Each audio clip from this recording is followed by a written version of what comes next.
Welcome to the Spa Girls podcast, the self-publishing podcast for authors. You're in the right place for the best writing, marketing, and publishing advice, plus interviews with industry experts and best-selling authors. I'm Cheryl Phipps. I'm Shar Barrett.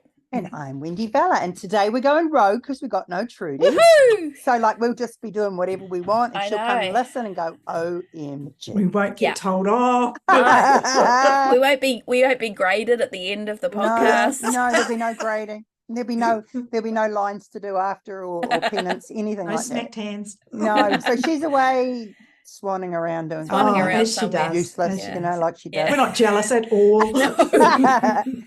So today we're going to talk about the beginner's guide to launching your book. You know, we get a lot of people ask us questions about, you know, we're on a low budget, or I've only got one book, or I've got 3 books. I don't know how to launch. I don't know how to start. Where do I start?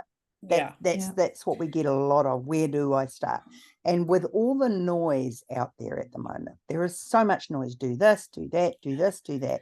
It's quite hard to know where to start. So we thought we would just start with basics and sort of break things down. But first of all, before we do that, congratulations if you've finished a book. Absolutely. Yes. I think that's so important, right? Like, Yes.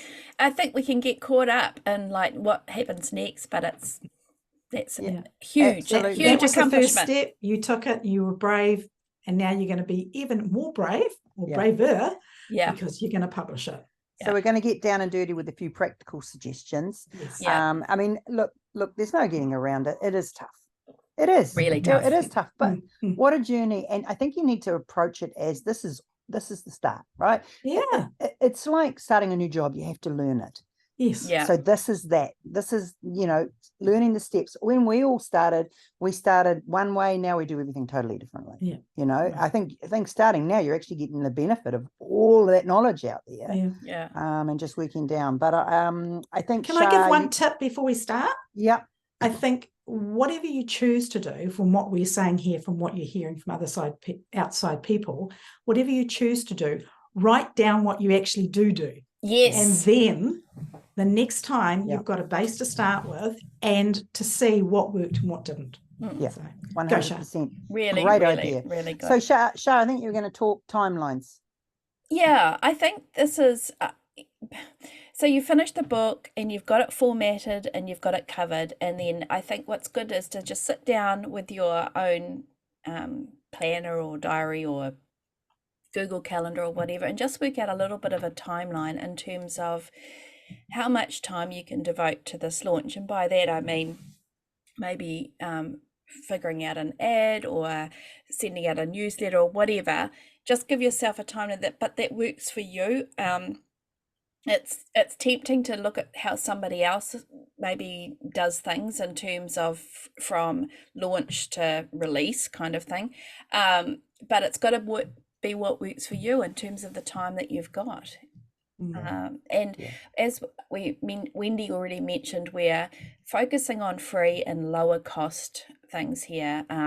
You know, I mean, the bottom line is you can spend thousands of dollars doing different things that may or may not work. There's no guarantees just because you hand over the big bucks, but we're focusing on the low or no cost suggestions here. So I think in some ways money does change things slightly, but definitely. you need Definitely. a longer 100%. timeline in order to book out things earlier in terms of advertising or maybe marketing agencies and that kind of thing. That's what we're not talking about here.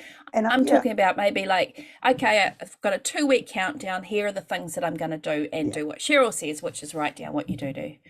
I think you've also got to, excuse me, I think you've also got to work out if you've got 1 book, 2 books, 3 books, rapid release, not rapid release, where you're at. Yeah. Is this 1 book going to have the second book in the back as a pre-order? Is this 1 book a standalone and the next one's not going to come out for another year? Do you have 4 books that you're going to release over the next 4 months or next 2 months? Yeah. I think knowing that is really, really important. It's knowing where your readers go next. Yeah. You need to give them somewhere, even if it's to a pre-order or a newsletter sign up for the next book, but you need to give them something else to go on to. So if I wanted to, so what you're saying is if you were starting out now, your first step would be starting a newsletter? Absolutely. I think it's the most important thing for an author, and it's because you own it. You own those, and it might be you might have 10 people on the list. That's fine. We've said it time and again, but you don't own your social media profiles. You don't own all your TikTok followers or your Facebook page or even your Facebook group. Those guys, as in the social media companies, they can shut that down tomorrow and you've got no way of contacting those people. Whereas with a newsletter list, that is your connection, your direct connection with potential readers. So that, I think, is the most important place to put your time into building. And I also think that newsletters cannot be underestimated for a huge source for reviewers. Yeah. So this is where, you can do it from your Facebook page if you've got one set up, but from right from the beginning, you get that newsletter started and then you ask people, you give them a taste of what through your newsletters of who you are as an author and what you're going to be publishing, and you get a few people on board. And honestly, if this really is your first book, it doesn't matter how many people, you just want some social proof, and that will come from your reviews. Even if it's one, right? Even if it's one. One is fine. 10 is better. Yeah. One is fine. I think the news, sorry, go share. No, I was going to say, in my head, I would think 5. Yeah. I would think 5 people that you could trust to leave a review when you ask them to. And they don't all have to be 5-star. Ideally, you want 3 and up, but a little variation is not a bad thing at all. Absolutely. I really think newsletters are a vital tool. Even for me and share further down the line, all of us further down the line, I'll ask a question in a newsletter, what do you think of this cover? What do you think of this blurb? What do you think of, having these people as a direct sort of link to you. You don't have to funnel through anyone or anything. They're just your people. You can ask them questions. You can put a poll out. You can do whatever. They can help you launch better, right? The thing is, they're your peeps, so they're focused on you. Yeah. So, and they've taken the time to sign up to your newsletter. So they're a great for research. Yeah. We've done a lot of podcasts with on newsletters. So we have. If you're writing down notes, go to spargirlspodcast.com and put in newsletters in the search bar there on our homepage, and it'll bring up the podcast that we've talked about on newsletters. But we've had everybody, all the names that you think about in the newsletter community, the Tammy Lebrecht, we've had Larissa Reynolds, we've had a number of authors talking about how they use their newsletters. And so I think that's a really good place to start. A lot of people say you don't need a newsletter, right? There are people still out there who say it, absolutely. But I totally disagree. If I was going to get anything, that would be my first step. Yeah, absolutely. After the book, absolutely. Yeah, 100. Totally. So, okay, we've talked about a newsletter.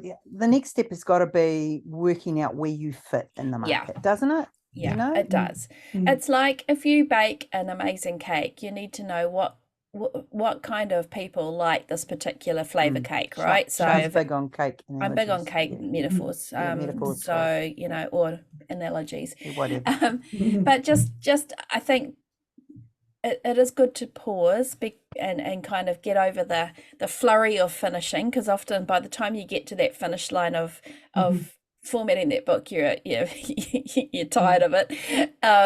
But just make sure that your blurb and your title and your cover and how it looks on the digital shelves fits with the other books in that subgenre. Just double check that and maybe get a little bit of feedback from other authors, because you can easily tweak the blurb particularly and that kind of thing. I think like we've talked about all this before many times. I understand that, but I don't think you can highlight this enough. And for us, it's really important that you guys, if you're starting out in this career, that you're starting out on a journey and you've got a direction and you're doing it right. And doing it right is, well, there is no one way to do it right, but researching the market is vital. Yeah. We have, I'm on a lot of groups, I don't know about you guys, and you see that an author will come in and say, oh, my book's not selling, I can't work out why, I've done everything right. And you go and look at it and the cover's wrong. Yeah. Or the blurb's wrong. Or, the thing is, you have to look at it, you have to put your reader hat on. I think that's really important, putting your reader hat on and saying, okay, what do I like? What do I go looking for when I go to Amazon? So people who want my book are going to go looking, for a certain genre or a certain cover. Yeah. And again, we've said this before, but it's not the time. You don't want to be unique. No. You don't want to stand out for the wrong reasons, No. which is that you've got some obscure cover on with a very traditional cowboy romance, for example, without a cowboy on the cover. Yeah. No. This is not the time to reinvent the wheel. This is the time to make sure that you hold your own against the others in there. Because you have time for that later on, when you're just starting out, you want people to buy your book, to know who you are, so that they will look for your other books. And when you do have more than one book and you've got a link in the back for the next book, they're going to pick it up straight away because what you sold them the first time around was exactly what they wanted. That's right. I mean, I wrote traditional Regencies for ages. Well, not traditional, like they have romance in them, but traditional romance, historical romances for a long time. But I had this series that had paranormal in it, and I kept it away, and didn't put it out till I knew that I had a foot in the market. If I'd have put that out first, it would have been different. People would have gone, I have no idea what this is. Yeah. I don't know where it fits. And I think it is hard. It is tricky. It is really tricky when you've got something that's slightly off what or additional to what is normally expected in there. So definitely have a research and you thinking you want to fit in. You want to be part of the pack of the dogs. You don't want to be the sheep on the side. Okay, so if you were planning your launch, you got your email newsletter, you got all of that sort of side of things. So what's your first steps with regard to social media? I mean, with your timeline, where do you start? So you obviously got to have it really well edited. You've got to have a really great cover. You've got to have a really great blurb. Setting up Facebook pages. What's your sort of next step, would you say? I would be picking out some really good lines and some excerpts to feature on Facebook, like social media posts. And I know that the reach of Facebook seems to continue to tank downwards. But the point is it's free. And it's also, I really, really believe it's really good practice for an author to get used to trying to do copywriting, which is sales copywriting, which is different to fiction writing. And I think it can be a little frustrating for you, and you might not sure what's going to work or what's not, but actually this is really good learning for you, and it might not pay your dividends this time, but it will pay dividends in the long run, and it will also help you write blurbs in the future, or help you write your book in the future as well. So I think and I mean, look at other authors, what they're doing, particularly in your subgenre, in terms of what the social media posts that they're sharing. I'm not saying to copy, but I'm saying what's working. Is it a line of dialogue? Is it a small, just like a really short hook, So look at what other people are doing, be inspired by that, and then turn it around and use your own story to produce those. And I think that you can easily spend a few hours just sitting there doing those yourself. We've talked to BookBrush on the podcast. Again, go to our website to see that. You can easily make those graphics yourself. Some people use their cover designers to do them, but it's these days we've got some amazing tools. Canva and BookBrush are most commonly used.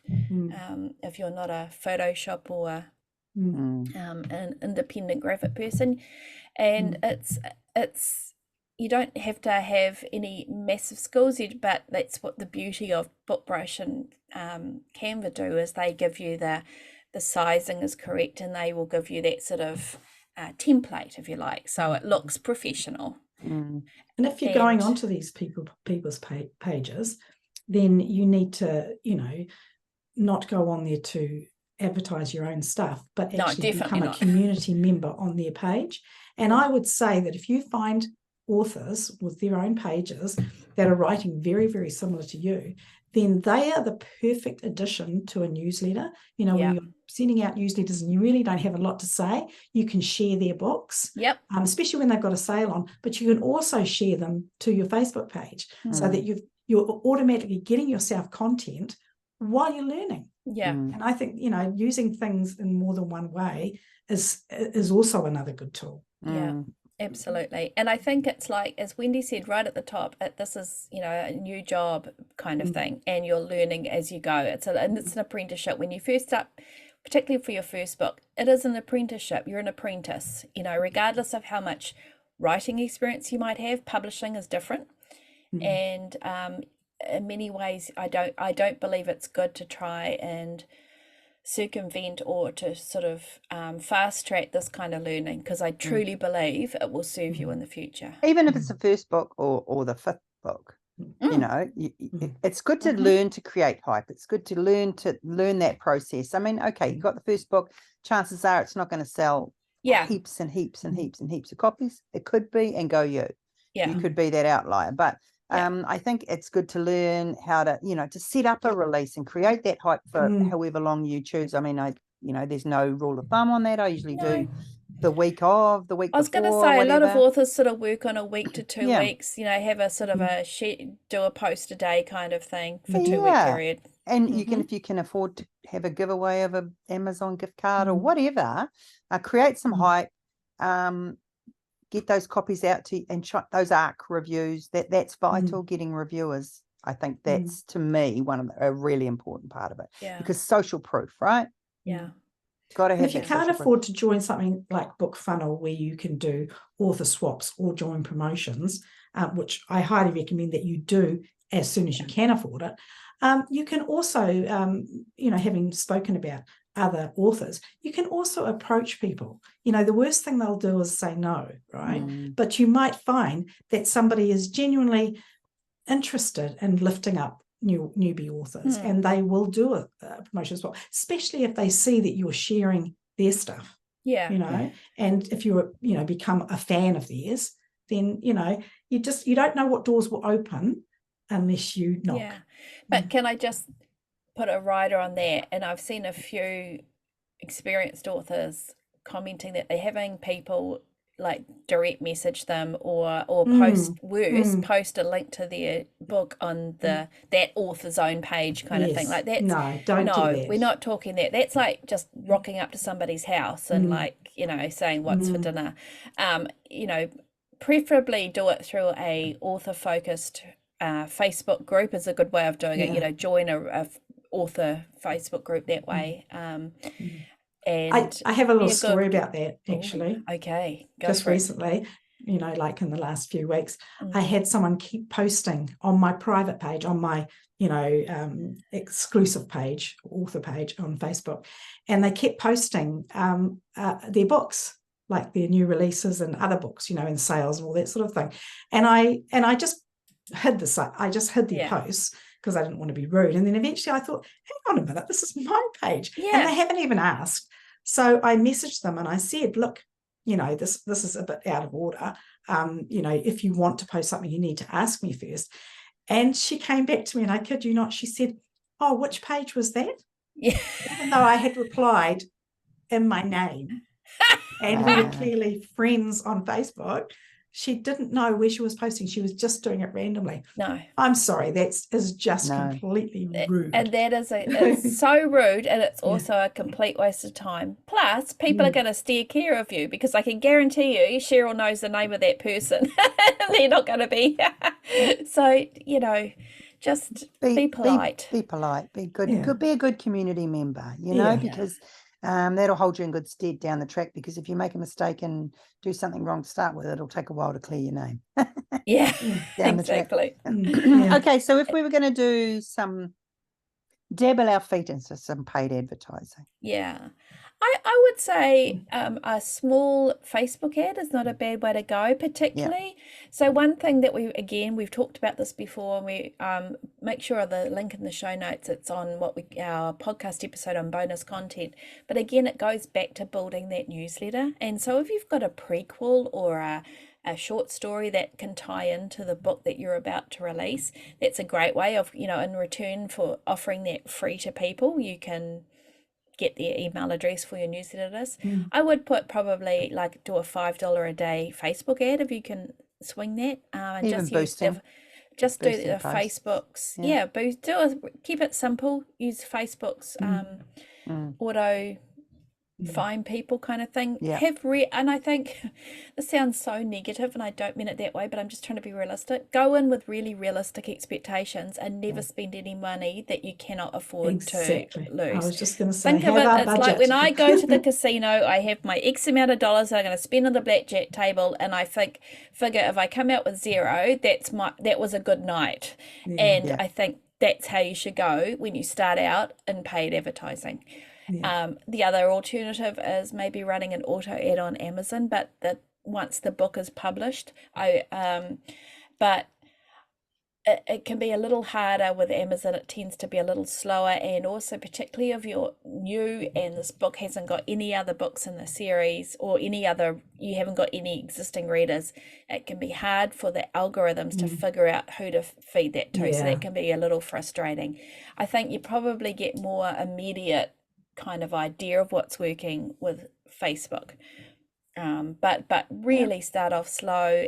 Make sure you put a cap on the spending and be really realistic. You don't have to do this, but if that's what you're doing, that's a possibility.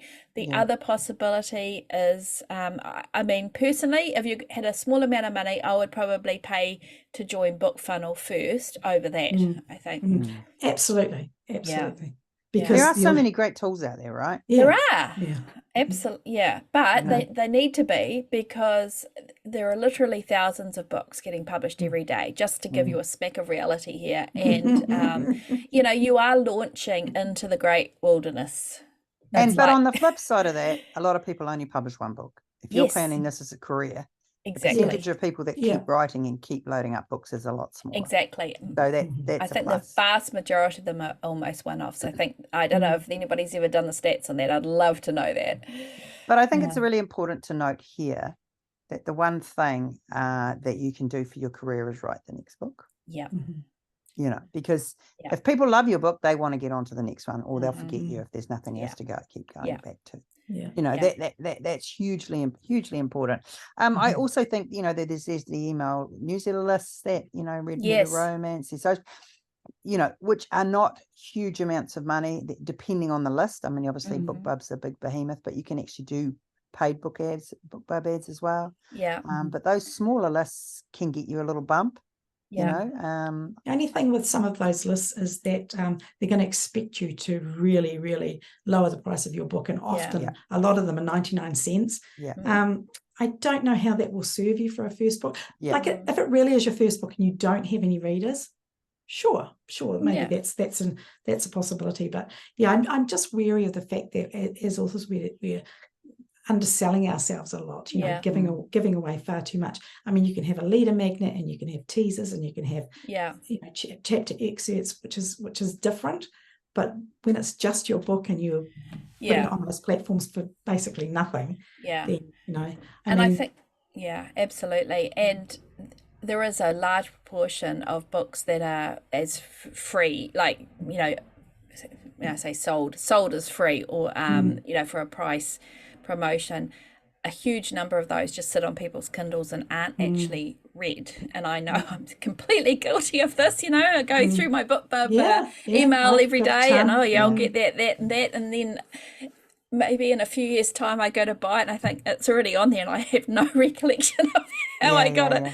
But I agree, Cheryl. I think I go back to the newsletter. I think I would really focus on that. And I think we've said it before, but this is a long game that you're playing, and unless this is your one and done, if it's your one and done, all bets are off, right? You do whatever makes you feel good. I think about the newsletter all the time, and I think that's their chance to hear your voice too. Yeah. And get to know you. You don't you give as much exactly. as little as you want. I mean, I know we're probably reiterating something we've spoken about a lot, but we get a lot of people talking to us, and a lot of people asking us the same question. What do I do first? How do I release? Where do I go? What do I do? And that's why we keep coming back to basics. I think there is just so much noise out there at the moment. So, and I think the basics are, make sure it fits in again, we've already talked about this, but make sure it fits on the shelf with other books in your subgenre, and get your newsletter going. Those are the two keys. I would absolutely put a newsletter over a website. Actually, you can have just an author page on Books to Read or somewhere like that. If cost is a thing, I would set, and time is a thing, I would absolutely have your newsletter set up. Which actually goes back to right at the beginning, before any of this, is where are you going to put your book up? Are you putting it wide, or are you going to go Amazon exclusive? And we have over the past said that perhaps if it's your first book and time is an issue, like if you're working another job or whatever, maybe you want to go to Amazon and be exclusive there. For you only have to sign up for 90 days for the first time. As soon as you're up, you can untick it, and then you can go wide after that. But yeah, if time is a factor, then maybe you just want to look at Amazon. But whatever you do, you have to have all of those sites set up prior. You have to have Amazon, your KDP account. You have to have Draft to Digital, which is an aggregator, which will send to all the other platforms if you choose not to go individually to all of them. Yeah, so, there is definitely quite a bit of back-end work, they say. So I guess where we came from this podcast is you've actually got that decided, and now you've got the book. And I think Shah mentioned it right at the beginning, is maybe you look at when you want to publish and work backwards. And is that a realistic date? Yeah. Because especially if you want to put it up for pre-order, which, that's entirely up to you as well. You have to have everything else set up before that comes back, including if you do have some reviewers, when they're going to get back to you. And you kind of want to make that time specific as well. You definitely do. And I think for gathering reviews, if it's people that you approach yourself, or, through your newsletter list, or, even if you put a little note up on your Facebook page and ask, anybody in return for a free copy, would you like to read and potentially review? You have to be careful with your wording. You can't demand it. No. But, you could invite them. People that love posting reviews on online retailers, would you like a copy of my book? But I think you need to give people at least 2 weeks to read that. I think any time less than that is really tough. And you need to give them a free copy. Don't expect them to buy it. Many will go on to buy it. They'll buy it as well. But they're doing you the favor here. And I think don't be afraid to give your book away, or to give your newsletter magnet away free. It's good to, you want to be like the person in the supermarket giving taste testers. This is what you're doing. Absolutely. You're trying to just connect with some people. And I know that money has gone into producing your book in terms of your own time and the cost of an editor and cover and all of that, but I do think at the beginning it's not necessarily about recovering that from initial sales. It's actually about launching your pen or your author name, you as an author. So any business, you got to put the money in first, sunk cost first before you can expect. It's a learning curve, right? It's just, that's the thing to remember. If you think you're getting in this to get rich quick, no. That's actually, I don't think so anyway. Maybe if you hit a vein of gold, then go for it. Listen, we've been doing this podcast over 8 years. Have we ever had anybody that's ever been on that's got rich quick? No. I mean, a lot of them have seen success, but they put them, like I say, when people are talking about money on forums and things like that, you also got to remember how much money that they've spent to get to that place, and that's not necessarily as sexy to talk about. So I'm just saying. And plenty of people have had books that they've teethed, all the programs on, all the platforms on, and then taken those books down because that was their learning curve, that was their training wheels, and now they're ready to go. And I think that's actually a really good point. Quite a few people haven't had success until their 10th book. A lot. And I'm not saying that's happening to you, and your second book or your first book could go crazy, but I'm just saying, this is chances are it will need a good 4 to 5 books, I would say, to really bed in, and that's 4 to 5 books released in a consistent way, and that consistency can be dependent on your own circumstances, and it depends how much time you've got to produce, how long your books are, all of that kind of thing. I think a lot of this business is about consistency. It's consistency of what you're producing in terms of you're keeping a consistent subgenre, not kind of writing a sci-fi one day and then the next book that comes out is an Amish romance and the book that comes out after that is a cozy mystery. I'm talking about consistency of what you're producing in the same subgenre, consistency of of how often you're emailing your newsletter list, consistency of how often you publish. I think it's better to do a consistent schedule than trying to do, I don't know, weekly for 3 weeks and then not release again for a year kind of thing, personally. Readers have expectations, and if they don't hear from you at all in the year between books, people have a really short memory, man. You gotta especially as you get older. Yeah. You can meet someone at a party and meet them again. I forget my grandchildren's names, I mean, it's like that's a different thing. This isn't necessarily about release strategy. Sorry, it is about release strategy, but it's not about rapid releasing, this podcast, because that's a whole nother subject. And rapid can be really anything that you make. For some people, rapid is one a day. Others, it's one a week. Literally writers create books, write books and finish books and then hold them back and then release them. A really good book. We've talked to Elana Johnson, and I've linked to her in the show notes on episode 228. But she wrote a book a few years ago now, but it still absolutely is, because I read it last night just before we came on here today. And it's called Writing and Releasing Rapidly. And she goes through her process and how it's shifted for her. And to her, rapid releasing, it has meant different things. Sometimes it's been every 3 weeks, sometimes it's been on the same day, 2 books, I know. And I think it's a good book to read, even if you never intend to do that. But she talks about it's really important to know how fast you can write and the pace, and as you get more experience that may increase, but all the back end stuff increases too. It's sort of balanced out by that. So right, yeah. And I think it's really important to do it realistically. You don't want to be burning yourself out, like flaming out. Learn from the people who know what they're doing, and that comes to putting back matter and front matter in your books, all those sort of things. It's a real learning curve. It's like an apprenticeship. Really is. You've got to understand all the nuances that go into publishing. Sure, just put your book up if that's what you want to do and go you.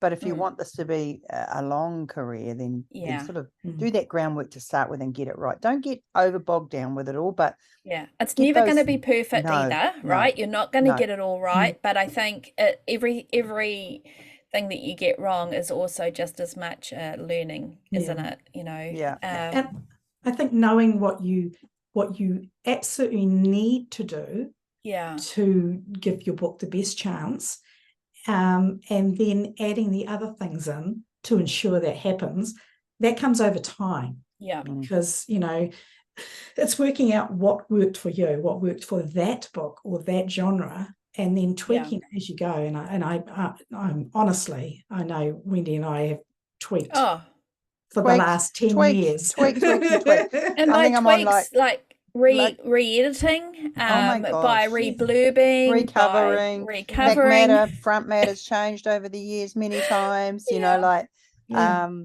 what's working now? I think that's a sign of someone. You really need to roll with the punches with this gig. Things change so quickly.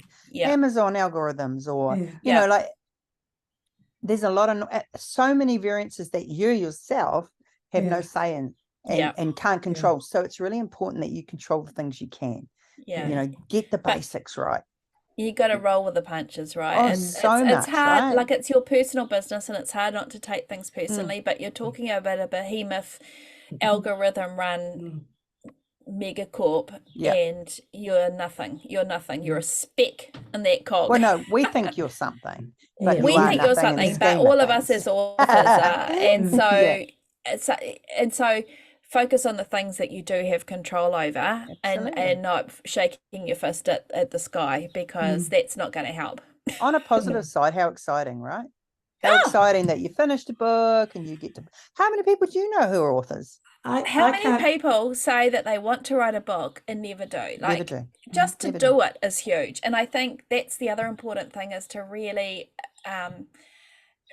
really give yourself kudos for doing it, right? And give yourself grace that you're not going to get it perfect from the start.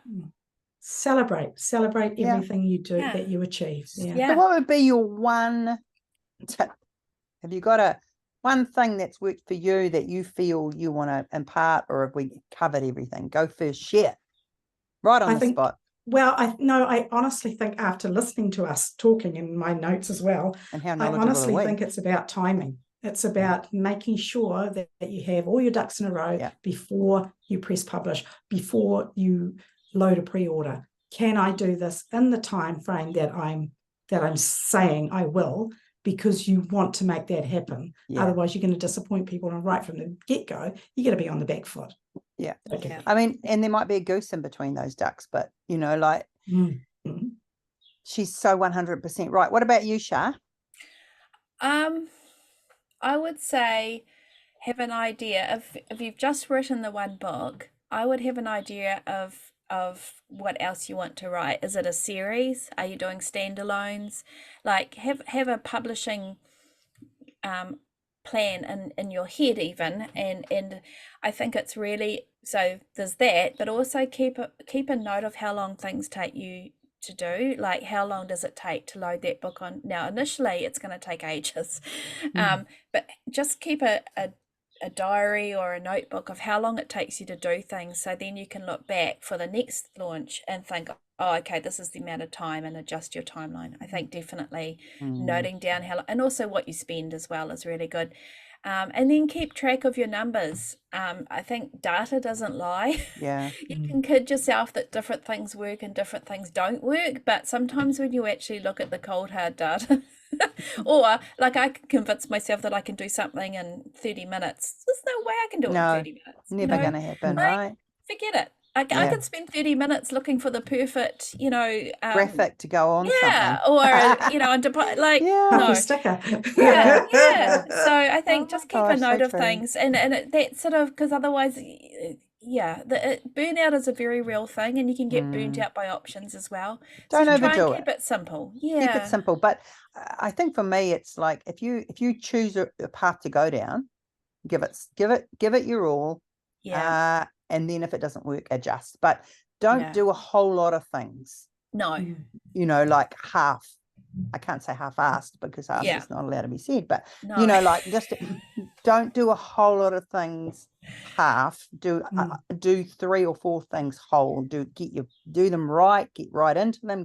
See them through to the end. And if they don't work, then adjust and change. But I think we're all a little bit guilty of, oh gosh, look at that. We'll go try that. Oh gosh, look at that. We'll try that. Absolutely. We download apps. We buy books. We follow podcasts. Ours, of course, is the most important there. But like all these things, there's just so much noise. So simplify it, because it's so easy to get overwhelmed. And I'm just gonna, sorry, I know this is an extra bonus, but I would say make sure, as we've said before, get the basics right first. Do not, and I've seen so many people throwing big advertising money at a book that is poorly covered or poorly blurbed or doesn't, and it's just, you're just pushing, you basically might as well just go and light fire to it. Getting advertising working is hard, even with the most, no such thing as perfect, but even the most on market packaging, if you like, it's really important to get the basics right. And the other thing I will add on that is, if you ask advice from someone who knows what they're talking about, then listen.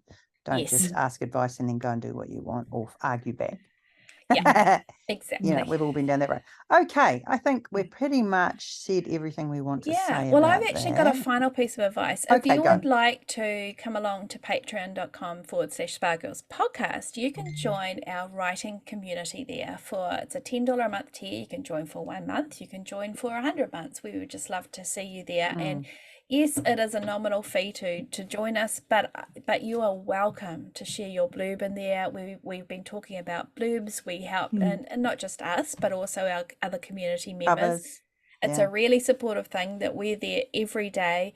Share your covers, and we will give you the honest. We had a member last week who shared their cover and blurb, and possibly, we're not there to blow smoke up your. We won't say that word. We won't say that word, but we're not there to do that. We're there to help you. And it was a good cover, but it wasn't quite there. And there's nothing wrong with it. And sometimes you just need an experienced eye to point those out in a really supportive way, because we're there to help people, our community members, succeed. Very good. All right. That's So spargirlspodcast.com and at Patreon, Spargirls Podcast. Here we go. That's where we can be found. Yes, Y'all. Y'all. You guys have a really good day. Yeah. Yes. And thank you for listening to us. And we will be back next week with more wonderful advice and tips. Okay. Bye Thanks for now. for listening. Be Bye. well. Bye. Bye.